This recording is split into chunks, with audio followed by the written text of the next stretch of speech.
hello my friends, how are you? Сіздермен бірге 100 парақшасы және де Miss Нұрай. Біз бүгін ағылшын тілін үйреніп бастаған әрбір жан қателесетін ең қиын және де ең негізгі тақырыптардың бірін талдап көреміз. Олай болса, кеттік.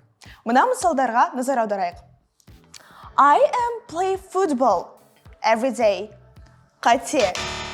I play football every day. Дұрыс. Неге олай?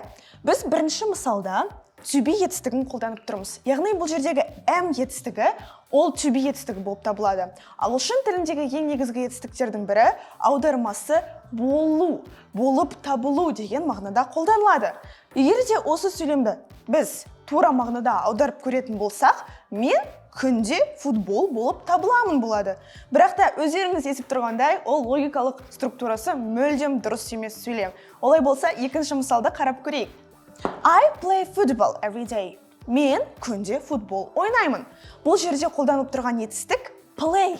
Яғни to do сұрағына жауап береді. Бір нәрсе жасау, іс-әрекет. Яғни біз неліктен бұл жерде to be формасын қолдана алмаймыз. Себебі бағана айтып кеткендей, to be ол болып табыламын немесе болу деп аударылып кетеді екен. Ал енді to be формасы қандай кезде қолданылатынын бірге талдап көрейік. Бірінші кезекте to be. Және де to be-дің негізгі көмекші етістіктері ол am, is, are. Яғни I am, you are, he, she is, we are, you are, and they are деген көмекші етістіктермен бірге қолданылады. Мысалдарды қарастырып көрейік. She is a student. Ол студент. Ол студент болып табылады. Ол егерде күнде мектепке барып оқиды деп айтатын болсақ, біз осы шақты, яғни present simple'ды қолданамыз.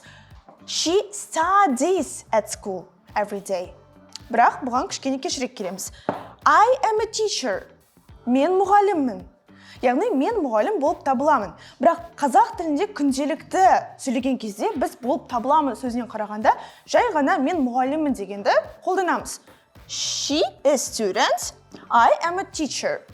Окей, үшінші мысалды қарастырайық. Alice is the best dancer. Alice ең күшті билейтін биші. Бұл жерде тоже Alice-тің ең күшті биші екендігін көрсетіп тұр.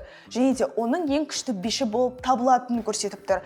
Бұл жердегі ең негізгі етістіктер бағана мен айтып кеткен is етістігі, am етістігі және де are етістігі болып табылады. Осы үш етістік бізге болу деген мағынаны білдіреді екен.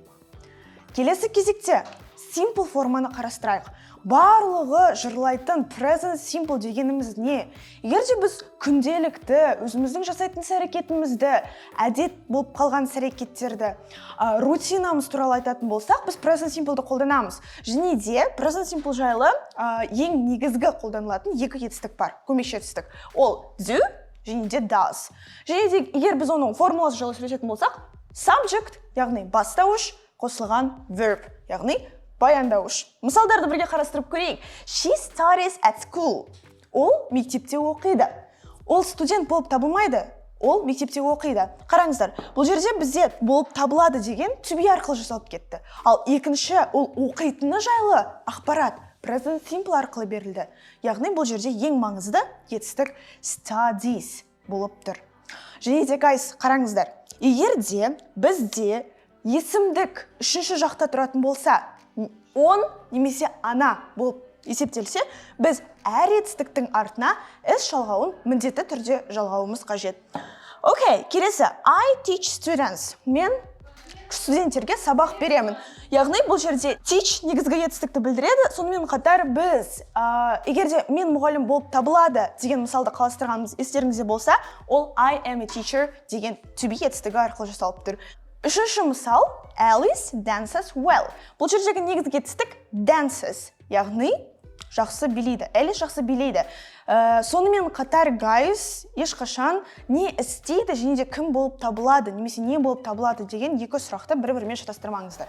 Кім болып табылады немесе не болып табылады ол to be, ал не жасайды, не қандай іс-әрекетпен айналысады ол to do, яғни present simple. Ал to be және де present simple конструкциялары жайлы толық ақпарат білгілеріңіз келсе, келесі видеоларды жіберіп алмаңыздар. Сіздермен бірге болған Мисс Нұрай, ешқашан to be және де to do етістіктерін шатастырмаймыз.